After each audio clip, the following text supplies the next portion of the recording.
Good afternoon everybody.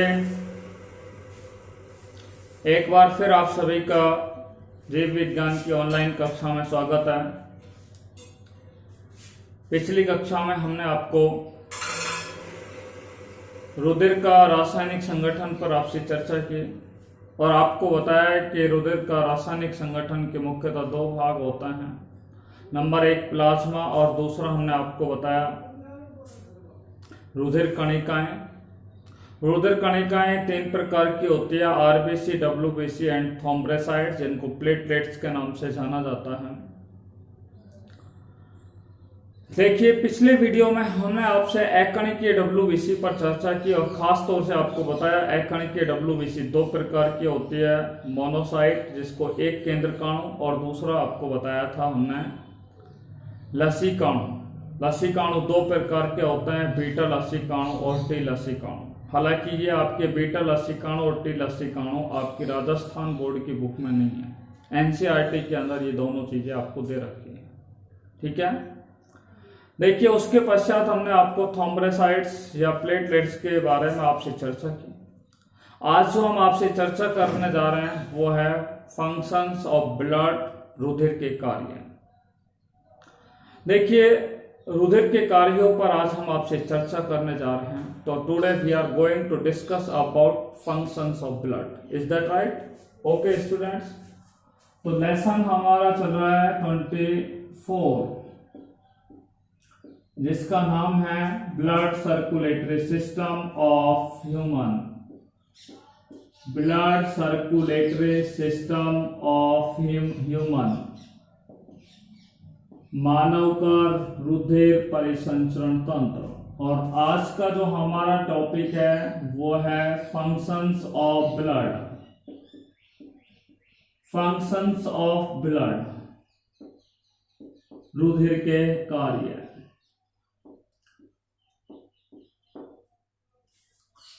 देखिए, रुधिर के कार्यों पर आपसे हम चर्चा करने जा रहे हैं कि रुधिर के क्या क्या कार्य हैं। देखिए, रुधिर जो है मानव के शरीर के अंदर एक तरल संयोजी पदार्थ होता है, यानी कि एक तरल संयोजी ऊतक होता है जो शांत तरल के रूप में क्या है पाया जाता है। ये मानव के शरीर का एक महत्वपूर्ण क्या है पदार्थ होता है, महत्वपूर्ण तरल पदार्थ होता है। ठीक है, और मानव के शरीर के अंदर रक्त का एक महत्वपूर्ण क्या होती है भूमिका होती है, जिन पर आज हम आपसे चर्चा करने वाले हैं। सबसे पहला कार्य जिस पर मैं आपसे बात करना चाहूंगा और वो है ट्रांसपोर्टेशन ऑफ ऑक्सीजन। ठीक है, ऑक्सीजन का परिवहन या ऑक्सीजन का संवहन। ठीक है, सबसे पहला कार्य है ऑक्सीजन का परिवहन या ऑक्सीजन का संवहन। ठीक है, ट्रांसपोर्टेशन ऑफ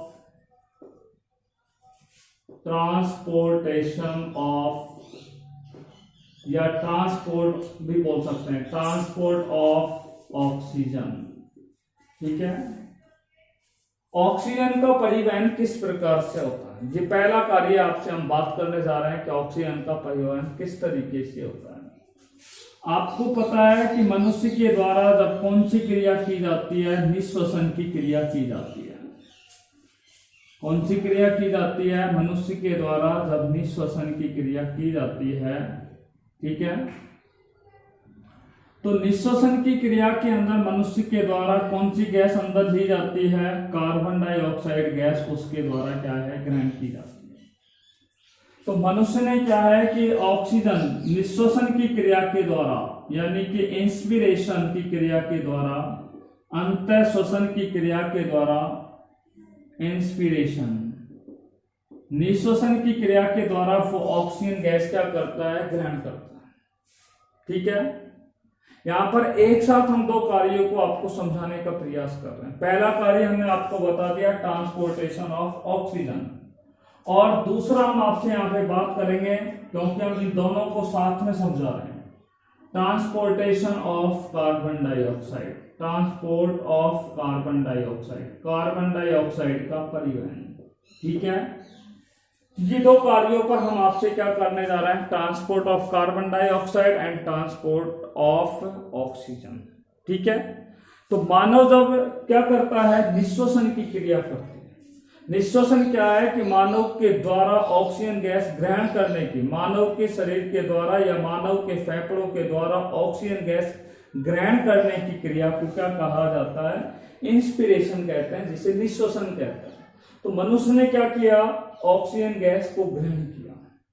मनुष्य के द्वारा जब ऑक्सीजन गैस ग्रहण की जाती है तो ये श्वसनिकाओं से, किसमें, श्वास नलिकाओं से, श्वसनिकाओं से, श्वसनिकाओं के अंदर, और ये सबसे अंत में कहां पर पहुंच जाती है, इस तरीके से हमने आपको संरचना बताई, जिन्हें हमने बोला था वायु कूपिकाएं। वायु कूपिकाएं होती हैं, ठीक है, ध्यान से सुनना। वायु कूपिकाएं जो होती हैं, यानी कि जो फेफड़े होते हैं मनुष्य के, उनमें वायु कूपिकाएं पाई जाती हैं, और उन वायु कूपिकाओं के अंदर, ठीक है, डीऑक्सीजनित रुधिर क्या होता है, भरा होता है। डीऑक्सीजनित का अर्थ होता है अशुद्ध रुधिर क्या होता है, भरा होता है। अशुद्ध रुधिर कुछ भी नहीं होता है, केवल इनमें कार्बोक्सी हीमोग्लोबिन, कार्बोक्सी हीमोग्लोबिन युक्त रुधिर क्या होता है, यहाँ पे भरा होता है। जैसे ऑक्सीजन गैस इन वायु कूपिकाओं में प्रवेश करती है तो रुधिर के अंदर, मैंने आपको बताया, लाल रुधिर कणिकाएं होती हैं, और लाल रुधिर कणिकाओं में एक वर्णक पाया जाता है, श्वसन वर्णक, जिसका नाम होता है हीमोग्लोबिन। ये हीमोग्लोबिन क्या होता है, एक श्वसन वर्णक होता है। और ये श्वसन वर्णक किससे क्रिया, इससे कौन जुड़ा हुआ है, कार्बन डाइऑक्साइड। क्यों जुड़ा हुआ है, मैं आपको ये भी बता देता हूं कि मनुष्य के द्वारा जब भोज्य पदार्थों का क्या किया जाता है, ऑक्सीकरण किया जाता है, ठीक है। भोज्य पदार्थों का उनके शरीर में क्या होता है, उपापचय की क्रिया होती है। तो मानव के शरीर में जब उपापचय की क्रिया होती है तो उनके शरीर के अंदर, ठीक है, दैहिक ऊतकों के अंदर, उनकी कोशिकाओं के अंदर कार्बन डाइऑक्साइड का निर्माण होता है, और उस कार्बन डाइऑक्साइड को शिराएं क्या करती हैं, एकत्रित करके और किस में ला करके डाल देती हैं, उस अशुद्ध रुधिर के अंदर कार्बन डाइऑक्साइड मिक्सअप होती है और वो कूपिकाओं में आ जाती है। तो इस तरीके से अशुद्ध रुधिर किस में आ गया है, कार्बन डाइऑक्साइड युक्त जो रुधिर होता है, जिसे डीऑक्सीजनेटेड ब्लड कहते हैं, वो किस में आ गया है, वायु कूपिकाओं में आ गया है, ठीक है। वायु कूपिकाओं में ये कौन सा ब्लड है, कार्बोक्सी हीमोग्लोबिन युक्त रुधिर भरा हुआ। जैसे ऑक्सीजन गैस आपसे के द्वारा क्या है, ग्रहण की जाती है, फेफड़ों के अंदर आती है और वायु कूपिकाओं में पहुंच जाती है, तो ये क्या करती है कि कार्बन डाइऑक्साइड को तो क्या कर देती है, बाहर निकाल देती है, और हीमोग्लोबिन जो होती है उससे ऑक्सीजन आकर के क्या हो जाती है, संयोजित हो जाती है, ऑक्सीजन आकर के यहाँ पे जुड़ जाती है। यानी कि यहाँ पे आपने देखा कि हीमोग्लोबिन जो होता है वो ऑक्सीजन से क्या होता है, जुड़ जाता है। यानी कि ऑक्सीजन जो गैस होती है वो रुधिर में उपस्थित हीमोग्लोबिन से क्या हो जाती है, जुड़ जाती है, और जुड़ने पर एक अस्थायी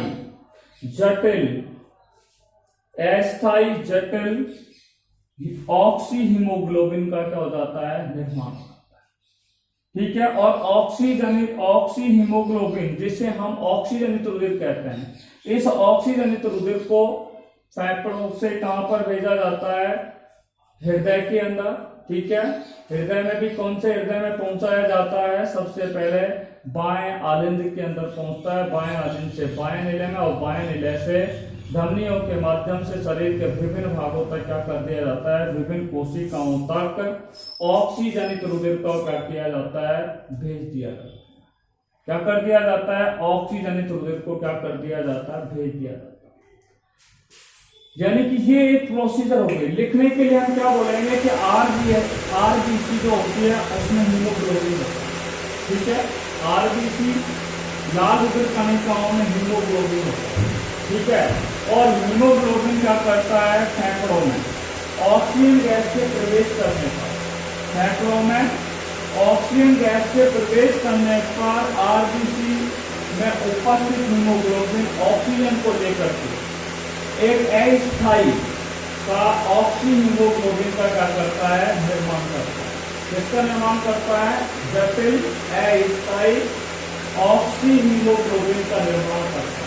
और इस ऑक्सीजन के रुधिर को, ठीक है, रुधिर के द्वारा शरीर के ऊतकों तक या शरीर की दैहिक ऊतकों तक क्या है, पहुंचाया जाता है, तथा कोशिका के विभिन्न ऑक्सीकारी जो जैविक क्रियाएं होती हैं उनके लिए ठीक है, ऑक्सीजन जो है वो आसानी से उनको क्या कराती है, उपलब्ध कराने का क्या कराया जाता है, कार्य किया। अर्थात इस तरीके से ऑक्सीजन का क्या होता है, परिवहन। तो ऑक्सीजन का परिवहन किसके द्वारा होता है, रक्त के द्वारा। तो रक्त जो होता है वो ऑक्सीजन का परिवहन मानव के संपूर्ण शरीर के दैहिक ऊतकों तक ऑक्सीजन को पहुंचाने का जो कार्य किया जाता है वो रक्त के द्वारा ही किया जाता है।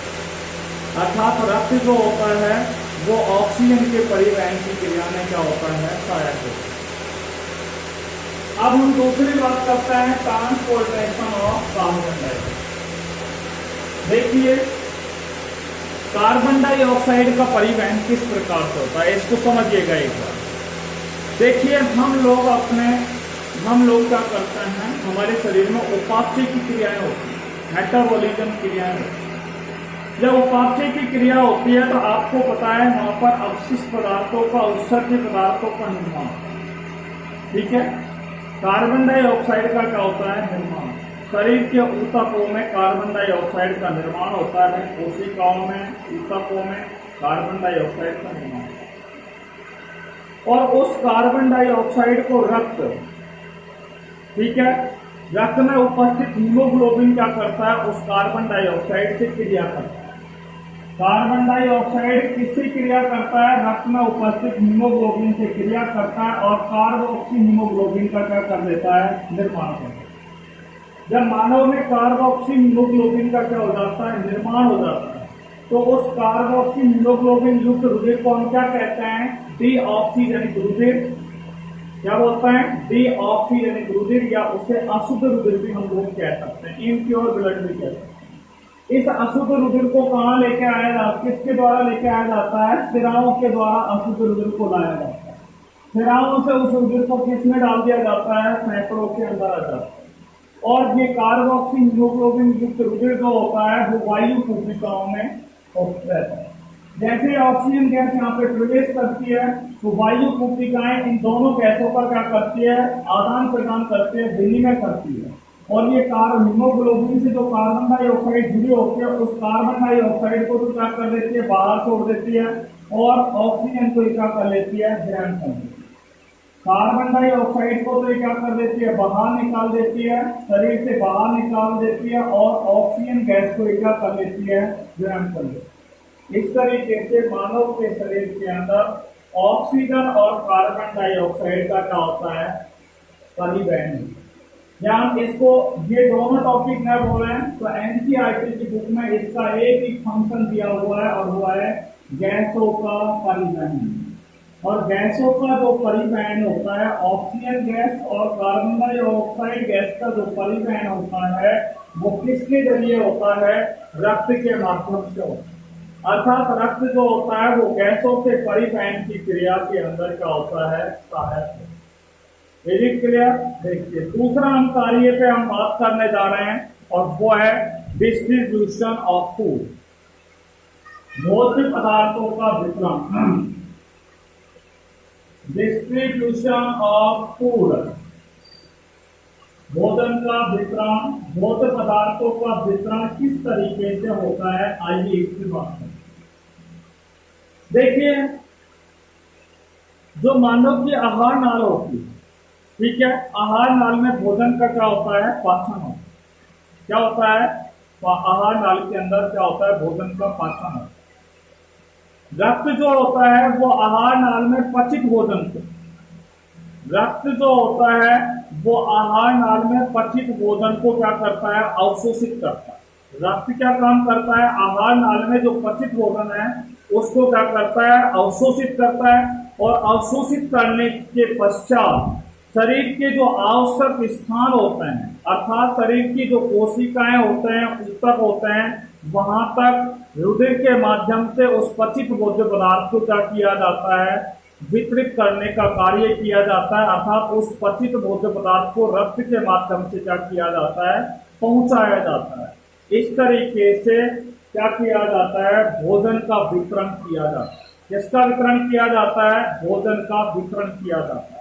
अर्थात रक्त जो होता है वो पतित भोज्य पदार्थ को अवशोषित करता है और अवशोषित करने के पश्चात शरीर के जो आवश्यक स्थान होते हैं अर्थात उनकी जो कोशिकाएं होते हैं ऊतक होते हैं, ठीक है, वहां तक भोजन को पहुंचाने का या कार्य करता है या भोजन का वितरण करने का क्या करता है कार्य। ये हमारा तीसरा मेन कार्य होगा distribution of food. This is the important. देखिए अगले हम बात करते हैं, आपको बता दें कुछ सिंपल से जिन पर हमें ज्यादा बोलना नहीं पड़ेगा, ठीक है, क्योंकि वो एक एक वन सिंगल सेंटेंस के अंदर है जिन पर हम आपसे बात कर लेते हैं। वैसे आपके है नहीं, ठीक है, जो एनसीईआरटी की बुकों के अंदर दे रखा है, इसलिए मुझे वो बताना जरूरी है। शरीर में जल की मात्रा का जो नियमन किया जाता है, शरीर में जल की मात्रा का जो नियमन किया जाता है, वाटर बैलेंसिंग का जो कार्य किया जाता है वो रक्त के द्वारा किया जाता है। जल संतुलन का जो कार्य किया जाता है वो किसके द्वारा किया जाता है? रक्त के द्वारा किया जाता है। अर्थात रक्त जो होता है वो मानव के शरीर में जल की मात्रा का क्या करता है? नियमन करने का कार्य करता है।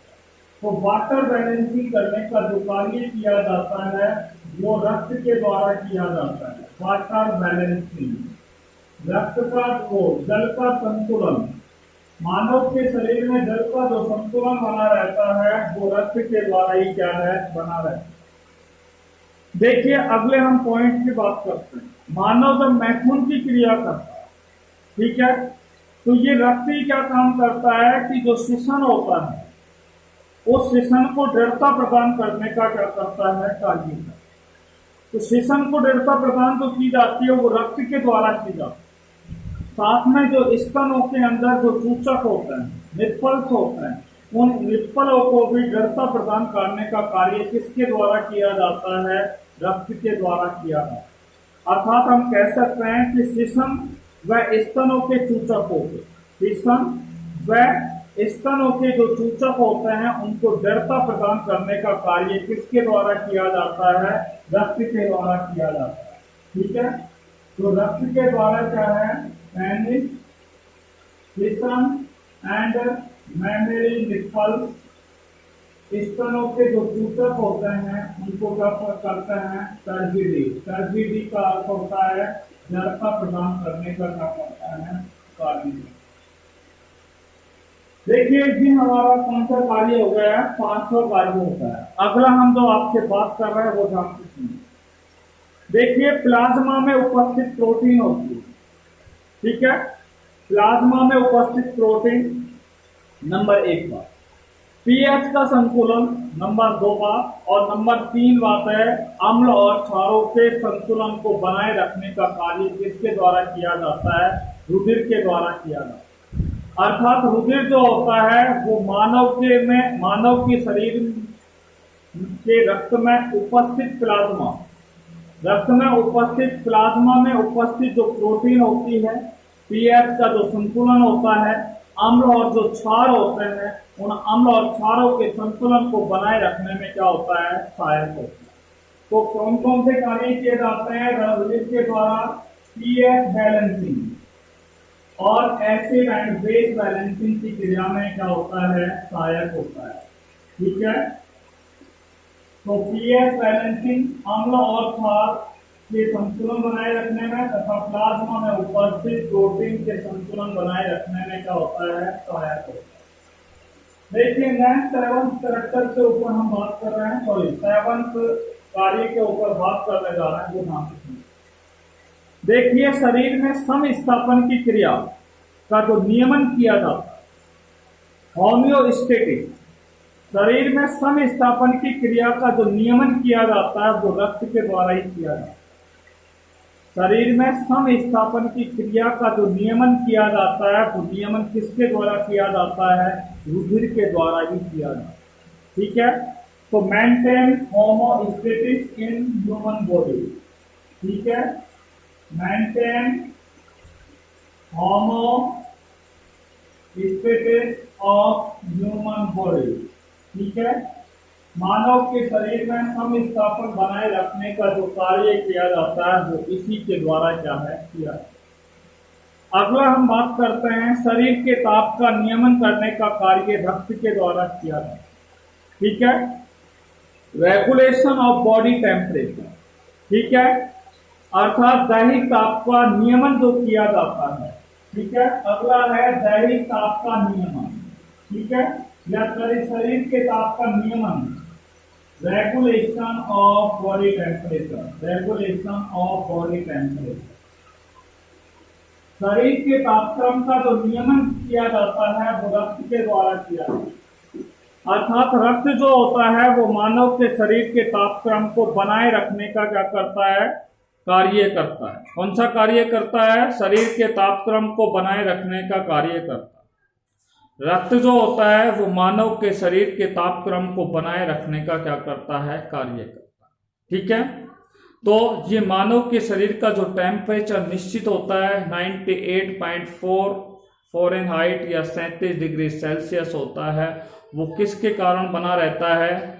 निश्चित जो टेम्परेचर बना रहता है वो रुधिर के द्वारा ही बना रहता है। ठीक है, सर्दियां हो चाहे गर्मियां हो, ठीक है, उनके अंदर मानव के शरीर का टेम्परेचर कैसा रहता है, नियमित बना रहता है। उस शरीर के तापक्रम का जो नियमन किया जाता है वो रक्त के माध्यम से ही किया जाता है। तो मानव के शरीर के तापक्रम का नियमन रुधिर के द्वारा ही क्या है, किया जाता है। अर्थात रुधिर जो होता है वो मानव के शरीर के तापक्रम को बनाए रखने में क्या होता है, सहायक होता है। ठीक है, तो मानव के शरीर के तापक्रम को बनाए रखने में क्या होता है, सहायक होता है। नेक्स्ट जो हम यानी कि कार्य पर चर्चा करने जा रहे हैं और वो है फॉर्मेशन ऑफ ब्लड क्लॉटिंग। ठीक है, रुधिर के थक्के के निर्माण की क्रिया में क्या होता है, सहायक होता है। फॉर्मेशन ऑफ ब्लड क्लॉटिंग, रुधिर के थक्के के निर्माण की क्रिया के अंदर क्या होता है, सहायक होता है। देखिए रुधिर के थक्के के निर्माण की क्रिया में किस प्रकार से क्या होता है, सहायक होता है, उस पर हम बात करते हैं। देखिए कई बार हमारे चोट लग जाती है, ठीक है, यानी कि हमारे शरीर के अंदर जब चोट गहरी लग जाती है, अर्थात मानव के शरीर में क्या हो जाता है, घाव हो जाता है। तो घाव होने पर घाव से क्या होता है, रक्त बहने लगता है। और जब रक्त बहने लगता है तो उस रक्त के द्वारा एक विशिष्ट प्रक्रिया द्वारा, उस रक्त के द्वारा एक विशिष्ट प्रक्रिया के द्वारा रुधिर का क्या बनाया जाता है, थक्का बनाया जाता है।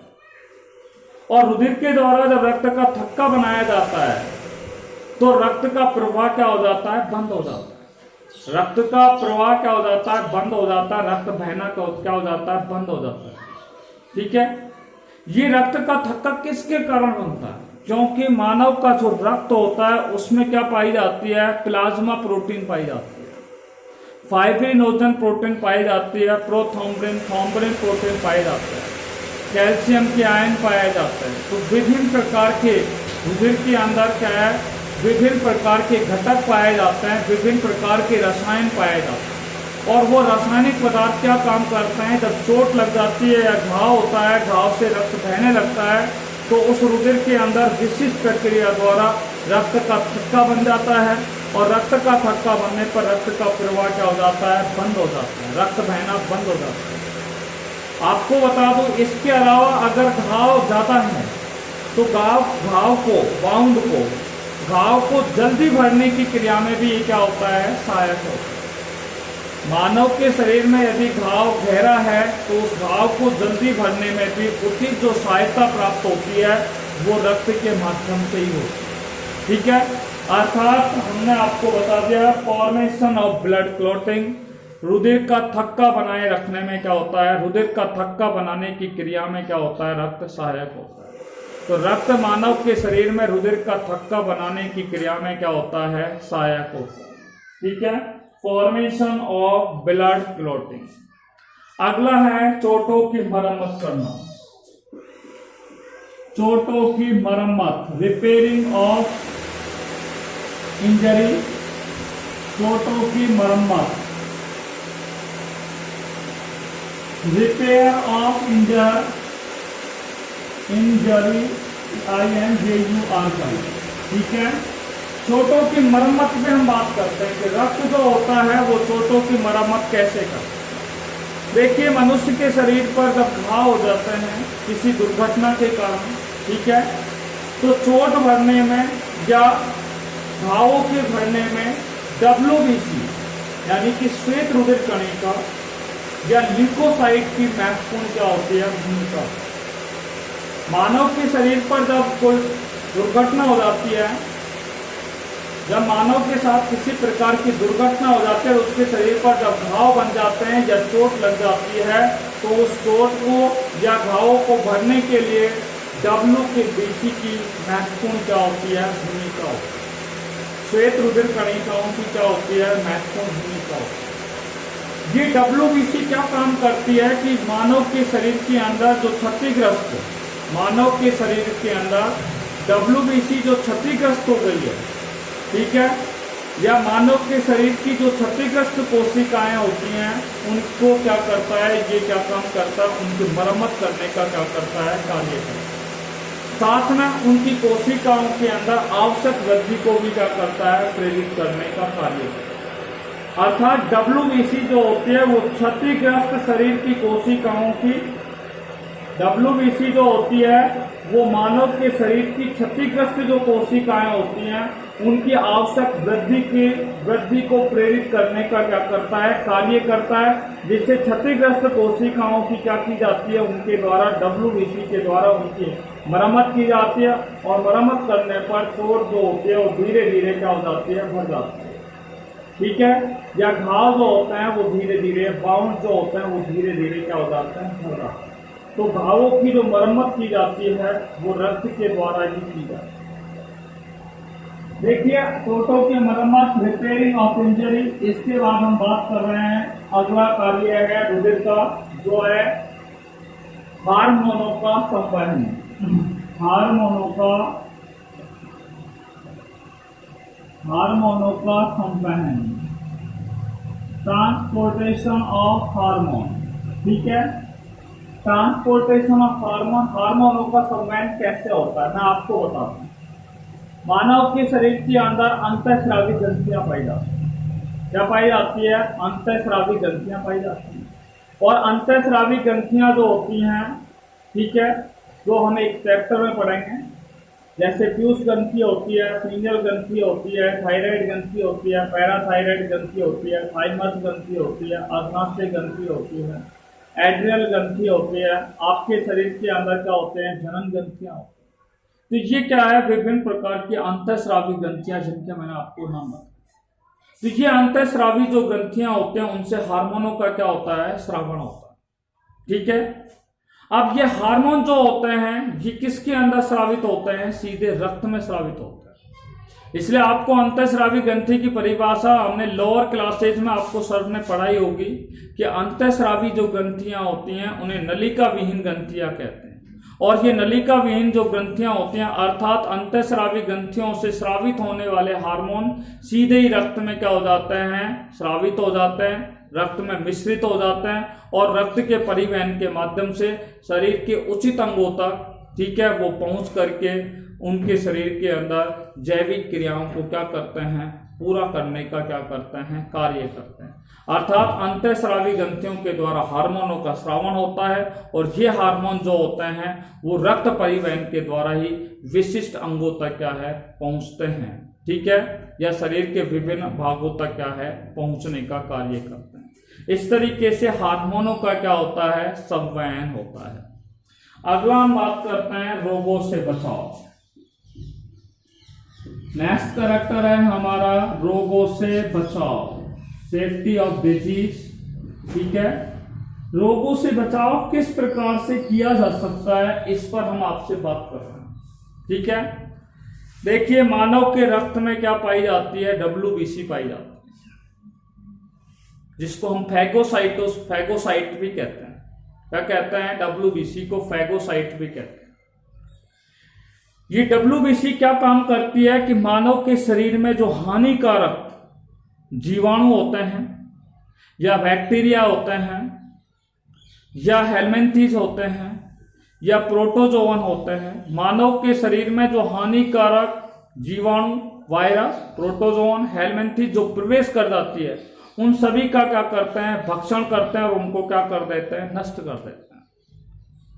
अर्थात मानव के शरीर के अंदर विभिन्न प्रकार के रोगाणु जब प्रवेश कर जाते हैं, और प्रवेश किसके माध्यम से करते हैं कि दूषित जल या भोजन का सेवन ज्यादातर हम लोगों के द्वारा किया जाता है, तो ये जीवाणु होते हैं, ठीक है, या हम अपनी सैनिटेशन का ध्यान नहीं रखते हैं, स्वच्छता का, सफाई का ध्यान नहीं रखते हैं, तो ये जीवाणु होते हैं, वायरस होते हैं, प्रोटोजोवंस होते हैं, हेलमिंथेस होते हैं, ये हमारे शरीर के अंदर प्रवेश कर जाते हैं। जब प्रवेश कर जाते हैं तो हमारे रक्त में क्या पाई जाती है, WBC पाई जाती है। और ये WBC क्या है, बाहर से आए हुए जितने भी रोगाणु होते हैं उन रोगाणुओं का क्या कर जाती है, भक्षण कर जाती है, अर्थात उन रोगाणुओं को क्या कर देती है, नष्ट कर देती है। क्या कर देती है, नष्ट कर देती है। देखिए इन सबको रक्त नष्ट करने का कार्य किया जाता है जो WBC के द्वारा ही किया जाता है। रक्त में एंटीबॉडीज, रक्त के अंदर जो एंटीबॉडीज होती है उनके निर्माण की क्रिया में भी क्या होती है, सहायक होती है। रक्त में एंटीबॉडीज के निर्माण का कार्य जो किया जाता है वो WBC के द्वारा ही किया जाता है। मानव के अंदर आपको पता है आजकल कोरोना रोग चल रहा है, ठीक है, जिस मनुष्य के अंदर WBC जैसे ही नष्ट हो जाती है तो उसके अंदर किसी भी प्रकार के रोग होने की संभावना रहती है। इसलिए WBC जो होती है वो मानव के शरीर के अंदर प्रतिरक्षी तंत्र को मजबूत बनाने का कार्य करती है, और जिस मनुष्य के अंदर प्रतिरक्षी तंत्र जितना अधिक मजबूत होगा वह व्यक्ति उतना ही अधिक क्या है, स्वस्थ रहेगा, उसके अंदर बीमारियां या रोग होने की संभावना उतनी ही क्या है, कम रहेगी। ठीक है, इसका मतलब आपको मैंने बता दिया कि ये क्या करती है, रोगों से बचाव। और रोगों से बचाव किसके द्वारा किया जाता है, रक्त में उपस्थित WBC के द्वारा किया जाता है। और WBC जो होती है वो मानव के अंदर रोग प्रतिरोधकता उत्पन्न करने का क्या करती है, कार्य करती है। रोग प्रतिरोधकता अर्थात मानव के शरीर के अंदर एंटीबॉडी के निर्माण की क्रिया में क्या होती है, सहायक होती है। देखिए रोगों से बचाव के बाद हम बात करते हैं रोगों का निदान, डायग्नोसिस ऑफ डिजीज, रोगों का निदान। देखिए रोगों का निदान किस प्रकार से किया जा सकता है इसके बारे में बात करते हैं। जैसे हम किसी बीमारी से ग्रसित हो जाते हैं तो हम चिकित्सक के पास जाते हैं, और चिकित्सक सबसे पहले हम क्या करते हैं कि हमारे रक्त की जांच लिख देता है, रक्त का परीक्षण लिख देता है। क्यों लिखता है रक्त का परीक्षण? इसलिए लिखता है क्योंकि हमारे रक्त के अंदर विभिन्न प्रकार के रसायन पाए जाते हैं, विभिन्न प्रकार के क्या पाए जाते हैं, घटक पाए जाते हैं। विभिन्न प्रकार के जो रसायन होते हैं या विभिन्न प्रकार के जो घटक होते हैं उनके अंदर क्या है कि किसी भी रासायनिक पदार्थ या घटक की मात्रा क्या हो जाती है, कम हो जाती है, तो उससे हमें पता लग जाता है कि हमारे अंदर फला रोग हो गया है। इसलिए क्या किया जाता है कि हमारे चिकित्सकों के द्वारा रोगों का निदान करने के लिए रक्त का परीक्षण कराया जाता है। ठीक है, और रक्त का परीक्षण के द्वारा ही क्या है, हम रोगों का हमारे अंदर होने वाले विभिन्न प्रकार के रोगों का आसानी से क्या किया जा सकता है, निदान किया जा सकता है। क्यों किया जा सकता है? क्योंकि रक्त में क्या पाए जाते हैं, विभिन्न प्रकार के घटक पाए जाते हैं, रासायनिक पदार्थ पाए जाते हैं, और उन रसायनों का और घटकों का उचित परीक्षण के द्वारा विभिन्न प्रकार के रोगों का निदान, ठीक है, रक्त परीक्षण के द्वारा ही संभव किया जा सकता है या संभव हो पाया है। ठीक है, ये हमने आपको बता दिया है रोगों का निदान।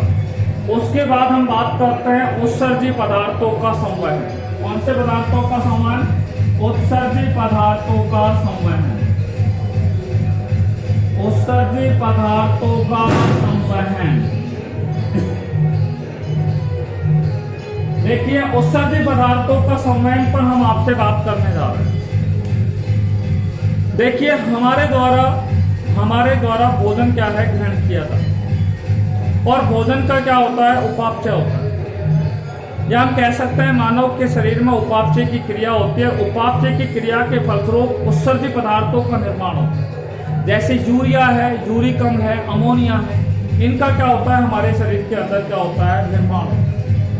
अब इस यूरिया है, यूरिक अम्ल को हम क्या करते हैं, शरीर से बाहर निकालने के लिए मानव के शरीर में जो उत्सर्जी पदार्थों के रूप में, यानी कि मानव के शरीर में उपापचय क्रिया के फलस्वरूप जो यूरिया और यूरिक अम्लों का निर्माण होता है, इस यूरिया और यूरिक अम्लों को मानव के शरीर से किया जाता है, बाहर निकालने के लिए क्या किया जाता है, रक्त के माध्यम से इनको क्या किया जाता है, वृक्कों तक पहुंचाया जाता है। कौन किनको? इन उत्सर्जी पदार्थों को रक्त के माध्यम से ही वृक्क यानी कि किडनी तक पहुंचाया जाता है। किडनी क्या करती है कि रक्त में जो अशुद्धियां होती हैं, यूरिया और यूरिक अम्ल होते हैं, उनको क्या कर देता है, मूत्र के माध्यम से हमारे शरीर से क्या कर देता है, बाहर निकाल दिया जाता है। इस तरीके से उत्सर्जी पदार्थों को, ठीक है, उत्सर्जी पदार्थों का क्या किया जाता है, रक्त के माध्यम से क्या किया जाता है, संवहन किया जाता है। ठीक है, क्या किया जाता है, उत्सर्जी पदार्थों का क्या किया जाता है, संवहन किया जाता है। देखिए ये हमारे क्या हो गए, कार्य हो गए, 14 कैरेक्टर्स यानी कि फंक्शंस हो गए। एक बार फिर हम आपको, ठीक है, रक्त के कार्यों को बताएं। सबसे पहला कार्य बताया कि रक्त जो होता है वो मानव के शरीर में ऑक्सीजन के परिवहन की क्रिया में सहायक होता है। रक्त जो होता है वो मानव के शरीर में कार्बन डाइऑक्साइड के परिवहन की क्रिया में क्या होता है, सहायक होता है। नंबर 3, रक्त जो होता है वो मानव के शरीर में भोज्य पदार्थों के वितरण की क्रिया में क्या होता है, सहायक होता है। नंबर 4, रक्त जो होता है वो मानव के शरीर में जल के संतुलन, ठीक है, या जल के संतुलन के नियमन का क्या करता है, कार्य करता है। देखिए पांचों कैरेक्टर हम बता रहे हैं कि मानव के शरीर के अंदर जो शिशन होता है और स्तन ग्रंथियों में जो सूचक होता है, उनको जड़ता जो प्रदान की जाती है वो रक्त के द्वारा ही प्रदान की जाती है। ठीक है, मैंने आपको बताया जब मैथुन की क्रिया होती है। और निपल्स कब दृढ़ हो जाता है, जब माताओं के द्वारा शिशु को जब पिलाया जाता है, दूध पिलाया जाता है, तब सूचक कैसे हो जाते हैं, दृढ़ हो जाते हैं। नेक्स्ट मैंने बताया है कि प्लाज्मा में उपस्थित प्रोटीन, पीएच संतुलन, अम्ल और क्षारों का संतुलन जो होता है वो रक्त के द्वारा क्या है, बना रहता है। मानव के शरीर के अंदर समस्थापन की क्रिया जो होती है वो रक्त के द्वारा बनी रहती है। अर्थात रक्त जो होता है वो मानव के शरीर में समस्थापन की क्रिया को बनाए रखने की क्रिया में क्या होता है, सहायक होता है। रक्त जो होता है वो मानव के शरीर के तापक्रम का नियमन करने का क्या करता है, कार्य करता है, regulation of body temperature. Next मैंने आपको कैरेक्टर बताया था formation of blood clotting.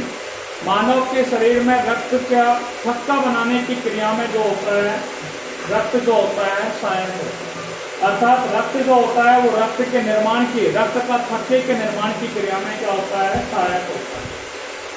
10वां character है चोटों की मरम्मत करने में क्या होता है, सहायक होता है, रिपेयरिंग ऑफ इंजरी या रिपेयर ऑफ इंजरी। नेक्स्ट मैंने आपको बताया हार्मोनों का संवहन, ठीक है, ट्रांसपोर्टेशन ऑफ हार्मोन। हार्मोनों का जो संवहन किया जाता है वो रक्त के द्वारा किया जाता है। विभिन्न प्रकार के रोगों से जो बचाव किया जाता है वो रक्त के जरिए किया जाता है। मैंने आपको बता दिया रक्त में ऐसा कौन सा पदार्थ है जो हमें विभिन्न प्रकार के रोगों से बचाने का कार्य करता है, वो होता है WBC। How we fall ill, हम बीमार कब पड़ते हैं, हम बीमार जब पड़ते हैं जब मानव के शरीर के अंदर WBC की संख्या क्या हो जाती है, सामान्य से कम हो जाती है।